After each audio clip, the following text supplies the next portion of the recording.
আপোনালোকে video' recording কৰি লৈ লওক যিমান চৰকাৰী ভূমিত বাস কৰি থকা লোক আছে সকলোকে মেডি পট্টা বিজেপি দলে হাতত তুলি দিব আমাক মাটিৰ অধিকাৰ লাগিবই লাগিবনে নাই আৰু ৰাইজ বিজেপি দলে আৰু মই আপোনালোকক প্ৰতিশ্ৰুতি দিছো মই যদি মাটি কিনা বেচা কৰিব খোজো 15ৰ পৰা 30 দিনৰ ভিতৰত এছডিচিয়ে পাৰমিশন দিব লাগিবই আৰু আজিয়ে মই ইয়াৰ এছডিচি সকলক আজিয়ে মই কৈ দিছো আপোনালোকে ভিডিঅ' ৰেকৰ্ডিং কৰি লৈ লওক যিমান চৰকাৰী ভূমিত বাস কৰি থকা লোক আছে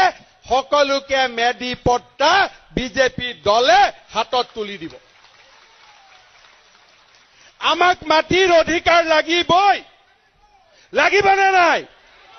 আৰু ৰাইজ বিজেপি দলে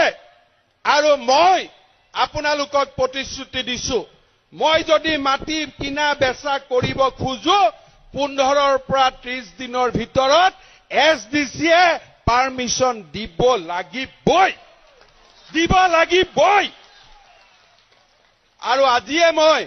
ইয়াৰ এছডিচি সকলক আজিয়ে মই কৈ দিছো